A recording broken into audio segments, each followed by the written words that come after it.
tal, amigos? Una vez más, gracias por su sintonía. Les habla Darwin Vargas y bienvenidos a Mundo Animal. Hoy con un tema muy interesante. Es sobre la zoonosis, y para lo cual hemos traído a un invitado muy especial, el doctor Pablo Torres Lazo, médico veterinario zootecnista, subdecano de la Facultad de Veterinaria de la Universidad de Guayaquil, con una maestría en epidemiología, profesor de salud pública y de justamente epidemiología en la Facultad de Veterinaria, como les decía, de la Universidad de Guayaquil. Bienvenido, doctor.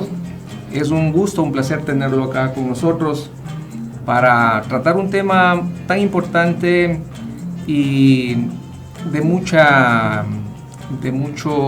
expectativa para la audiencia, ¿no? Y de mucha actualidad también. Actualidad también, ¿verdad, doctor? Para empezar, díganos, ¿de qué trata la zoonosis? Para ponerles un poquito al tanto de nuestra audiencia.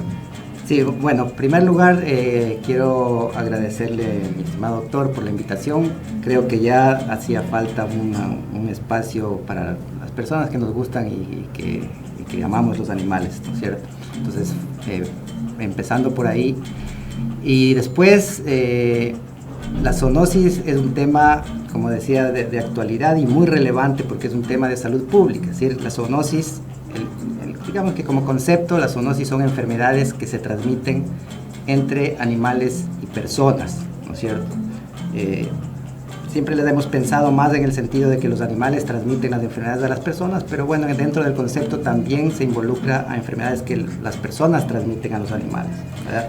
Ahora, también el hecho de que sean estas transmisiones de los animales a las personas, hoy día vamos a darle un enfoque como más a las mascotas que están más cerca a nosotros, ¿no? Porque también hay la zoonosis de los animales que están en producción, que son una zoonosis igual de importantes, pero que tal vez en este momento no las vamos a tomar tan en cuenta. De todas maneras, me gustaría ir topando esas enfermedades que son las más típicas, digamos así, en las mascotas de compañía. Sí, bueno, yo quisiera antes un poquito, para poner en contexto, o sea, de las personas que no conocen muy bien sobre el tema, la importancia de la zoonosis no solamente tiene que ver con el tema de que son problemas de salud pública, sino con cuestiones como, por ejemplo, que se sabe ahora que aproximadamente el 60% de todas las enfermedades que tienen las personas, enfermedades de humanos, fueron enfermedades originalmente de animales que se transmitieron al hombre, ¿no? Y que esos agentes que saltaron al hombre se fueron adaptando ya a las personas y ahora pues son enfermedades de personas. Entonces imagínense, el 60% de todas las enfermedades que conocemos en el hombre fueron originalmente de animales, ¿sabes? Sí, claro, se habla de que hay más de 800 enfermedades zoonósicas, entonces es un número muy importante que se relacionan con las enfermedades de las personas. Así es. Bueno, la zoonosis, dentro del concepto de zoonosis que habíamos empezado a mencionar, tenemos que mencionar que hay ciertas enfermedades que no entran dentro de ese concepto, ¿no? Por ejemplo, las alergias. Las alergias no están consideradas dentro del concepto de zoonosis, ni tampoco la picadura de insectos o de animales ponzoñosos no están considerados dentro del concepto de zoonosis. Y además, tampoco las enfermedades que no son transmitidas naturalmente, ¿no es cierto? En los laboratorios generalmente se hacen experimentos en los cuales se transmiten enfermedades experimentalmente. Bueno, esas tampoco pues, están consideradas dentro del concepto de zoonosis. Dentro de las enfermedades zoonósicas incluiríamos las enfermedades virales, las enfermedades bacterianas, las enfermedades micóticas, y una de las principales que nos compete a nosotros serían las parasitarias. ¿Qué nos puede decir, doctor, en relación a cada una de ellas? Empecemos con las virales. Sí, bueno, esa es una forma de clasificación, obviamente, cuál es el agente que causa la zoonosis, ¿no es cierto? Entonces, dentro de las virales tenemos varias enfermedades muy relevantes, ¿no es cierto? yo diría que la que se me viene por lo menos a mí a la mente es la rabia, ¿no es cierto? El virus de la rabia es un virus terrible porque es letal, ¿no es cierto? Una vez que el virus ingresa en el sistema nervioso de una persona o de un animal, no hay vuelta atrás de ese animal o esa persona prácticamente que se muere. O sea, tiene una letalidad del 100%, es decir, 100% de las personas que se infectan fallecen si es que no se toman las medidas en el momento de la muerte, digamos, de la inoculación del virus. Digamos. Perfecto. Es un raptovirus, el de la rabia, y la forma de transmisión también difiere, la forma de transmisión de cada una de las enfermedades difiere. En este caso, hablando específicamente de la rabia, la forma de transmisión es a través de la saliva, doctor. Claro, esta es una transmisión directa, digamos, del animal, en este caso el perro, hablando de la rabia en el ciclo urbano, porque bueno, la rabia se comporta diferente, o sea, tiene dos ciclos diferentes, digamos, ¿no? El ciclo urbano de la rabia, en el cual el reservorio es el perro en nuestro caso, ¿verdad? Y hay un ciclo silvestre de la rabia en el cual el reservorio es el murciélago hematófago, es el vampiro, ¿cierto? Nosotros, por ejemplo, ahora en el Ecuador tenemos rabia en el ciclo silvestre, en el oriente, tenemos aquí en la costa, en Manabí, en Guayas, tenemos todavía casos de rabia silvestre, en el cual el reservorio es el murciélago y generalmente los huéspedes. Mapaches, también hay otros reservorios naturales como el mapache, hay otros animales, mamíferos pequeños, roedores que pueden servir como reservorios del problema. Sí, ¿no? Eso un poco depende de las zonas, ¿no? Por ejemplo, en Estados Unidos el reservorio de la rabia urbana no es el perro, es el mapache, digamos, porque bueno, ya se manejan mejor los sistemas de vacunación y tal. Eso es un tema que me parece que es relevante también cuando se habla de rabia, ¿no? Conociendo que la rabia es una enfermedad letal, que hay que tener mucho cuidado con ellos, pero ventajosamente nosotros ya no tenemos rabia urbana hace 17 años. En el año 2004 fue el último caso de rabia en perros, ¿verdad? Entonces, eso de ahí... Ahora, el control que se ha logrado, digámoslo desde ese punto de vista, el control que se ha logrado en cuanto a la prevalencia de rabia, ha sido justamente por las vacunaciones que se han venido dando periódicamente en los animales. Ha ayudado eso mucho en el control de la enfermedad. Efectivamente. Bueno, nosotros antes del año 2004 antes del año 2000, por ahí, por inicios de los años 2000, no había un programa tan bien estructurado en cuanto a rabia, es decir, había vacuna, pero no había un programa en sí de vacunación bien estructurado. Entonces, desde que se implementó un programa bien hecho, ¿no? Que por cierto fue un veterinario el que manejó ese programa nacional de rabia, la rabia urbana en 2 años se acabó. No hubo más rabia en perros por el hecho de la vacunación, una vacunación sistemática, una vacunación que cubría a la mayoría de los perros, y bueno, se logró controlar.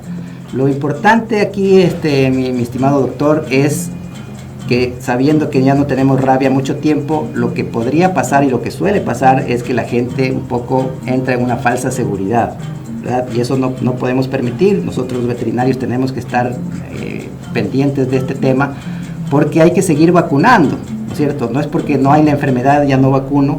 Lo que tenemos que hacer es que seguir vacunando, porque si es que llega a ingresar el virus por alguna vía, pues los animales están inmunes y pues no va a pasar nada. Si nosotros dejamos de vacunar, pues ahí sí hay problemas, porque la enfermedad puede causar. Listo, doctor.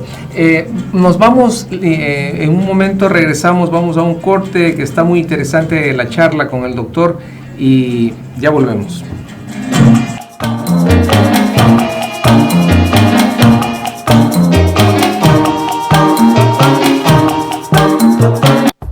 Inicio del espacio publicitario. Inicio del espacio publicitario.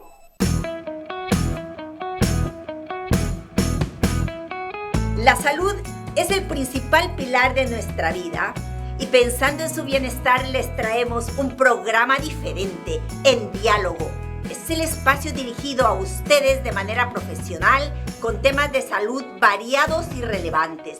Tendremos como invitados a reconocidos profesionales en el área de la salud: pediatras, neumólogos, infectólogos, nutricionistas, entre otros. Un programa con información actualizada y consejos médicos que aportarán de manera eficaz la mejor comprensión de las enfermedades y sus alternativas de tratamiento. Soy la doctora Fanny Soto y los espero a todos ustedes los miércoles a las 11 de la mañana aquí por tu canal TV Digital.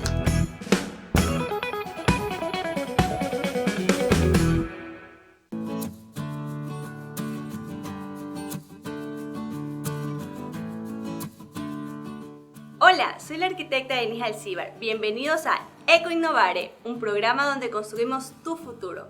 ¿Sabías que un proyecto bien concebido puede ser construido de forma económica sin perder la calidad?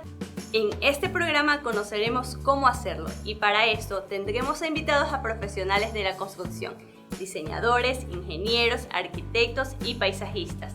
Hablaremos temas innovadores para tus proyectos sobre diseños urbanísticos, jardines, sistemas sustentables, reforma de los espacios públicos, de los GAT municipales y prefectura. Te esperamos todos los jueves a las 11 de la mañana por el canal TV Digital.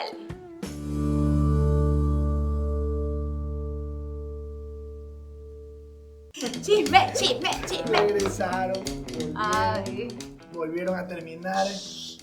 nadie lo sabrá. Ya, perdón. Oye, pero si tanto chisme, mejor hacemos un programa, pues. Claro, porque a mí me fascina la farándula. ¡Vámonos! Nos peleamos y nos arreglamos. ¡Regresamos, mi VIP, de lunes a viernes a las 7 p.m!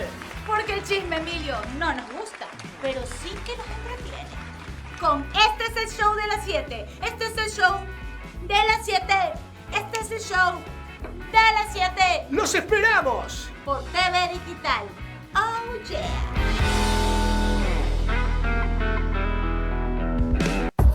Fin de espacio publicitario. Fin de espacio publicitario.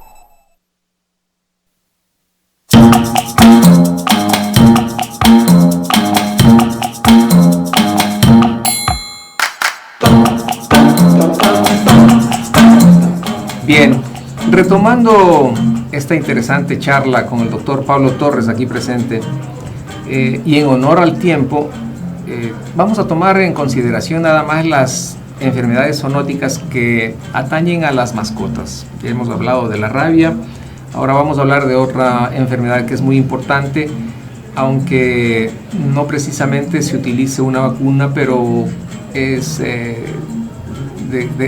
muy importante el control. O sea, hay que tener un control muy importante sobre la enfermedad, que no es para estigmatizarla, satanizarla, pero debemos tener en cuenta para manejarla de mejor manera, que es la toxoplasmosis.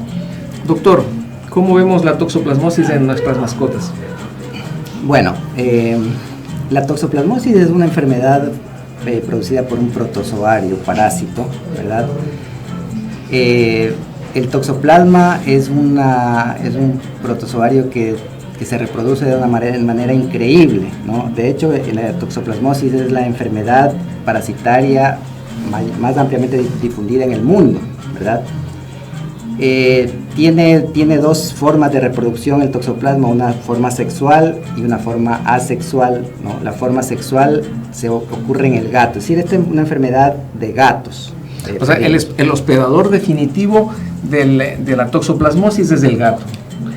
Ahora, la forma de transmisión de la enfermedad en sí, muchas veces no es directamente el gato el que la transmite. Así es. Bueno, para tratar de explicar bien este tema, hay dos fases, digamos, ¿no? La fase sexual, en la cual el gato, que es el huésped definitivo de la enfermedad, tiene el parásito. Dentro del gato se produce todo el proceso sexual, digamos, y finalmente el gato en las heces bota un ooquiste, un huevo, ¿verdad? Esa es una de las formas en las cuales se transmite la enfermedad, ¿no es cierto? Ese huevo que sale en las heces tiene que madurarse, tiene que pasar unos días ahí en un ambiente determinado en cuanto a temperatura, humedad, y esos huevos se hacen infectivos, ¿no es cierto? Y esos huevos contaminan agua o contaminan comida, y de esa manera, esa es una de las formas en las que... Es decir, la contaminación accidental mediante las heces de agua y alimentos y la ingestión accidental de estos es lo que conlleva al prevalecimiento de la enfermedad. Claro, esta es una de las formas en las cuales las personas se pueden infectar y otros animales también se pueden infectar. Es decir, entonces, como una recomendación daríamos que la limpieza del área de deyecciones de nuestras mascotas permanezca siempre con el cuidado debido en cuanto a limpieza. Luego, para hacer la limpieza de esta área, pues debemos utilizar guantes, utilizar utensilios que no nos permitan el contacto directo con las heces y las deyecciones de nuestras mascotas. Eso va a evitar un gran porcentaje que nos contaminemos, nos infectemos con el problema. Ahora, perdón, hay otra forma, digamos, no solo esta es la manera de infectarse o de contaminarse con este parásito. Cuando un animal se infecta a través de esas heces de gato contaminadas, de esos zooquistes, dentro de ese otro animal ocurre un proceso ahí, el parásito lo que hace finalmente es formar quistes, lo que se llaman los quistes tisulares, ¿verdad? Esos quistes contienen una cantidad inmensa del parásito, pero se enquistan y se depositan en la musculatura.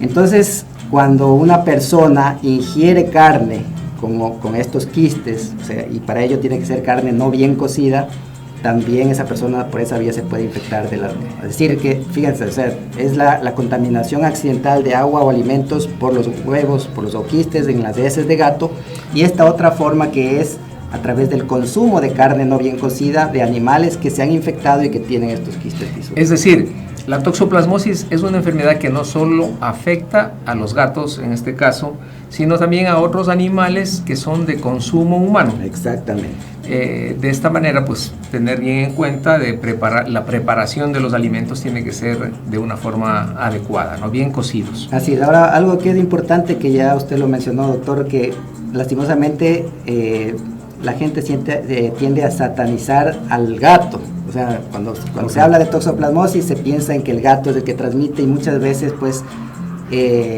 los pobres gatos sufren el abandono, claro, y cosas así, ¿no? Pagan las consecuencias los gatitos.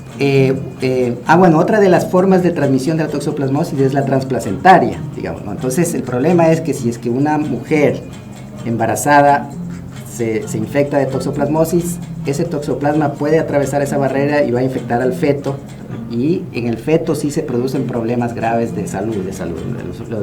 Los niños nacen, pero nacen con problemas severos neurológicos que le dan una calidad de vida muy mala. Entonces, correcto. Esa parte también es importante. Y esto que hablábamos de no satanizar al gato, pues eso de ahí se puede controlar, digamos. O sea, no es cuestión de que si una mujer se embaraza ya tiene que botar el gato. Hay que cuidar. O sea, si el gato se mantiene bien cuidado, bien desparasitado. Un tema importante de los gatos es limpiar la arena todos los días. Yo había dicho que cuando salen los huevos en las heces del gato necesita de 2 o 3 días para madurar. Si es que uno no le da esos 3 días, simplemente si usted recoge la arena y las heces del gato todos los días, no va a haber el problema de la infección, digamos. También la inmunidad de las mujeres influye bastante durante el periodo de gestación. Se recomienda que las mujeres tengan gatitos más bien antes, bueno, si son aficionadas a los gatitos, que tengan un gato antes de llegar a la concepción, ¿no?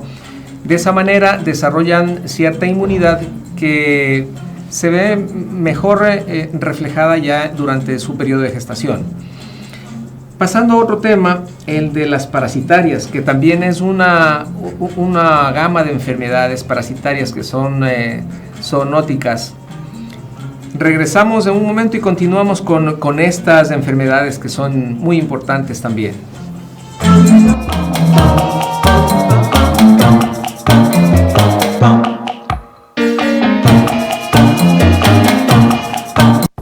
Inicio del espacio publicitario. Inicio del espacio publicitario.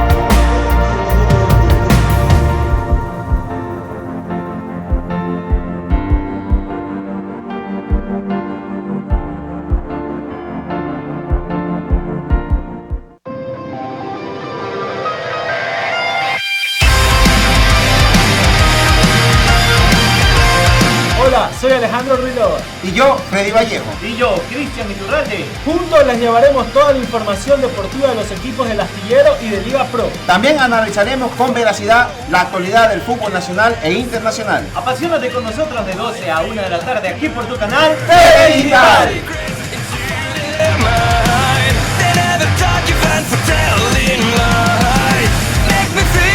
Todo este mes de mayo, Mueblería Palito tiene el 20% de descuento en salas, comedores y más. Recuerda, Mueblería Palito es excelencia en muebles. Oh yeah. Fin de espacio publicitario. Fin de espacio publicitario.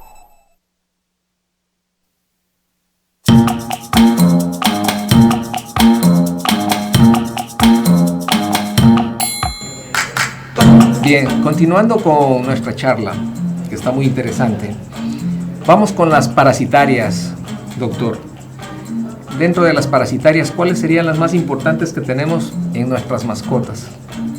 Bueno, dentro de la gama de las enfermedades parasitarias hay dos grandes grupos, digamos, los ectoparásitos y los endoparásitos, los parásitos internos, ¿no es cierto? Respecto a los ectoparásitos, nosotros tenemos artrópodos que son garrapatas, que son pulgas. Pero sobre todo las que pueden afectar a las personas serían los ácaros. Exactamente. No, las enfermedades causadas por ácaros son enfermedades que se transmiten muy frecuentemente a las personas, ¿no? Y de hecho los veterinarios son un grupo de alto riesgo. Vulnerables, un grupo de riesgo para estas enfermedades y para muchas otras también, ¿no? Lastimosamente nosotros estamos mucho en contacto con animales y bueno, somos muy expuestos. Somos un grupo de riesgo para estas enfermedades. Correcto. ¿No? Entonces hay que tener cuidado y obviamente pues el control, en este caso es el control de la mascota. Si usted tiene su mascota libre de parásitos externos e internos también, pues ahí se minimiza totalmente el riesgo de transmisión de estas parasitosis, ¿no es cierto? Yo quisiera mencionar ahí, dentro de los parásitos internos, hay una enfermedad en personas que es la larva migrans, se llama, ¿no? Que son larvas, bueno, que realmente el parásito en los animales es el ancilostoma, ¿verdad? Y estos ancilostomas van al medio ambiente, los huevos se desarrollan, se transforman en larvas y esas larvas tienen la capacidad de introducirse por la piel intacta, ¿no? Y esto ocurre generalmente en el campo o en la playa, ¿verdad? Cuando llevamos nuestras mascotas y no cuidamos de la limpieza, pues es un problema. Estas larvas penetran y como no se encuentran en su ambiente natural, que sería un animal, empiezan a migrar, ¿no? En la parte de debajo de la piel empiezan a hacer caminitos, y bueno, llega un momento que ya ellas se mueren, pero eso no es tan frecuente tampoco, pero sí hay casos aquí que hay que tener mucho cuidado con la higiene, evitar andar descalzos en sitios como tierra, arena, sitios que estén contaminados, hay que evitar andar sin zapatos. Y si llevamos nuestra mascota, pues limpiar. También tener la precaución de limpiar sus patitas, no necesariamente con sustancias muy fuertes, pero sí tener la precaución de limpiarlas, ¿no? En cuanto a hongos, ¿qué podemos hablar de hongos, doctor? Bueno, esa es otra cosa frecuente, digamos, ¿no? De hecho, yo he llevado como tutor algunas tesis de grado de estudiantes de la universidad y hace un par de años hicimos una tesis en la cual justamente trataba el tema de la zoonosis. Hicimos la consulta a varios veterinarios de la ciudad y una de la más frecuente relatada por los veterinarios en esta encuesta fue precisamente las micosis transmitidas de personas. De animales a personas. Yo tengo un caso que lo viví en experiencia propia. Es el caso de la abuelita de mi esposa. Ella hace unos 20 años tuvo un problema respiratorio, mucosidad, un problema muy, muy serio, muy fuerte de problemas respiratorios.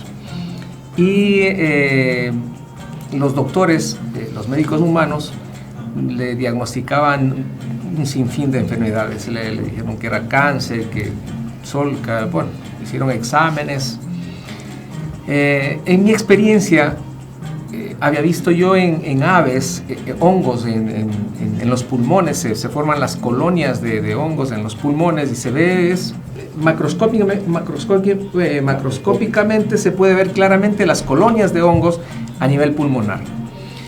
Y se me vino a la mente esas colonias que yo veía, y porque la presentación del problema era muy parecido al de la bolita de mi esposa. Así que decidimos, por cuenta y riesgo nuestro, darle tratamiento para hongos. Y para no alargar el tema, pues la señora vivió como 20 años más después de eso.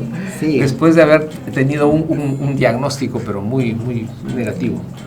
Claro, bueno, el tema con las enfermedades fúngicas son que no es tan fácil tratarlas tampoco, digamos, por la característica de la gente, ¿no? Tenemos algunas como zoonosis, la histoplasmosis es una de ellas. También, claro.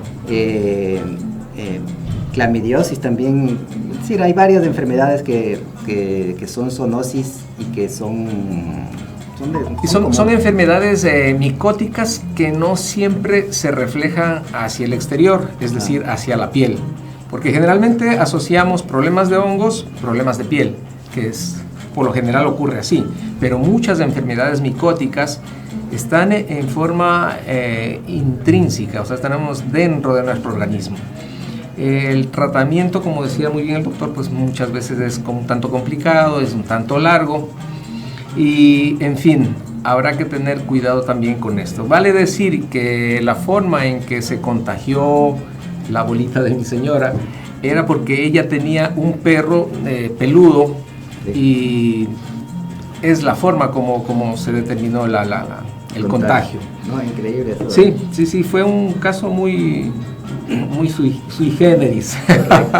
Pero bueno, en todo caso yo insisto, ¿no? El control en todos estos casos que hemos hablado es mantener sana a la mascota, ¿verdad? Correcto. Si no hubiera el hongo, si no hubiera la bacteria, si no hubiera el parásito en la mascota, pues no hay el riesgo de transmisión. Entonces, una medida que debemos tomar es mantener a nuestra mascota con su control veterinario adecuado, permanente, hacer cada cierto tiempo llevar ese control, porque esa es la forma de mantenernos sin riesgo de nosotros. Correcto, o sea, el enfoque que debemos dar es mantener a nuestras mascotas con los debidos cuidados para evitar problemas consecuentes, ¿no?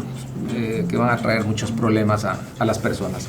Quisiera tocar un tema que es del momento, un tema que es de actualidad, como es el COVID. El COVID es una zoonosis también. Se habla de que viene del murciélago.